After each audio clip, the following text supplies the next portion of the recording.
बिस्मिल्लाहिर्रहमानिर्रहीम जी। My self कमर हाशमी। आज हम इस छोटी सी वीडियो में बात करेंगे कि आपने एक प्रॉपर्टी की असेसमेंट कैसे करनी है। It seems to be simple but it is not. लेकिन मैं आपको छोटा सा एक फार्मूला बताता हूँ which will make your life easy in this regard. Let's suppose एक बंदा एक मार्केट में जाता है, एग्जांपल लेते हैं DHA फेज़ 5 में जाता है, उसे 10 मरला का एक प्लॉट खरीदना है। एक 10 मरला के प्लॉट की कीमतें उसे पता चलती है जी 2 करोड़ है, 210 है, 220 है, 230 है, और करते करते 240 तक, 250 तक भी जो डिमांड्स हैं वो चली जाती हैं। अभी एक आम बंदा है, उसको मार्केट का पता नहीं है how to assess the plots value. इसका बड़ा एक सादा सा एक तरीकाकार है जिससे अगर आप फॉलो करें तो आप अच्छा खासा बेहतर परफॉर्म कर जाएंगे। प्राइमरीली 5 फैक्टर्स होते हैं किसी भी प्रॉपर्टी को असेस करने के लिए। सबसे पहली चीज़ होती है लोकेशन। लोकेशन सबसे ज़्यादा जो है वो इम्पोर्टेंट होती है किसी भी प्रॉपर्टी में।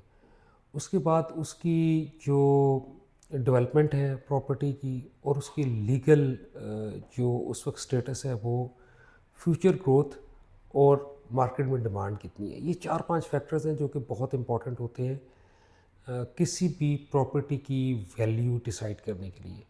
लेकिन ये सारे के सारे लोग जो हैं वो फिलबदी बातें करते रहते हैं कि इधर मार्केट ज़्यादा है इसलिए कीमत ज़्यादा है, इधर इसकी जो है डेवलपमेंट ज़्यादा हुई हुई है तो ज़्यादा हुई। तो मैं आज को ये आपको ये बताऊंगा कि जो एक्सेप्टेड नॉर्म है वेटेज के मुताबिक इस सारे फैक्टर्स को कितना आपने वेट करना है, कितना वज़न देना है, और उससे कैसे आपने प्राइस प्लॉट की निकालनी है, तो आप को समझ आ जाएगी कि what offer you should be giving.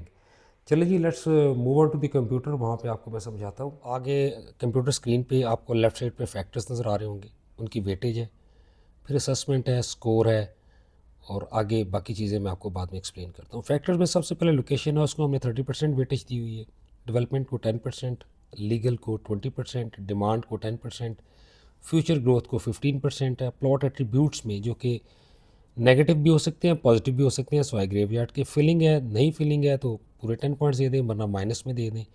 Graveyard के करीब है तो माइनस में पॉइंट्स दे दें, नला के करीब है तो माइनस में पॉइंट्स दे दें, वरना पॉजिटिव में पॉइंट्स दे दें। कमर्शियल फेसिंग है तो माइनस में दे दें, वरना पॉजिटिव में दे दें कि कोई कमर्शियल फेसिंग करीब नहीं है।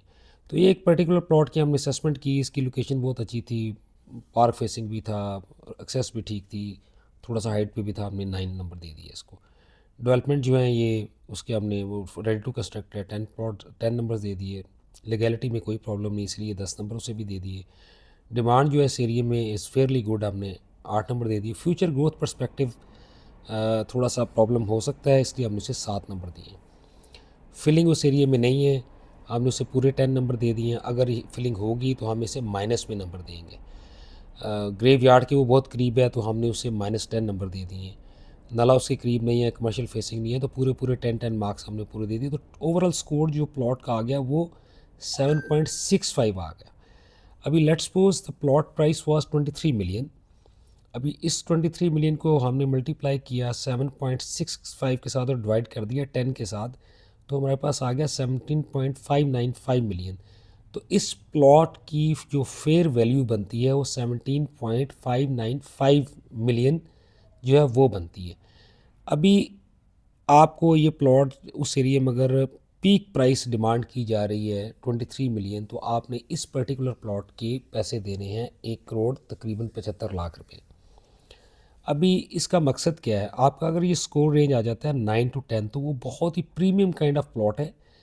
तो उसकी अगर वो 2 करोड़ 30 लाख रुपए मांग भी रहा है तो वो बड़ी उसकी प्रीमियम प्राइसिंग जो है वो जस्टिफाइड होगी। 8 to 9 के करीब मार्क नंबर आते हैं, इसके स्कोर आता है, तो वो स्ट्रॉन्ग प्राइसिंग है, top near top market price है, तो वो आपको समझ आ जाएगी। 7 to 8 आता है तो फेयर वैल्यू आ जाएगी। 6 to 7 है तो स्लाइटली डिस्काउंटेड किस्म की वैल्यू आएगी। लेकिन अगर आपके प्लॉट का स्कोर आ रहा है बिलो 6, तो उसको खुदारा अवॉइड करें।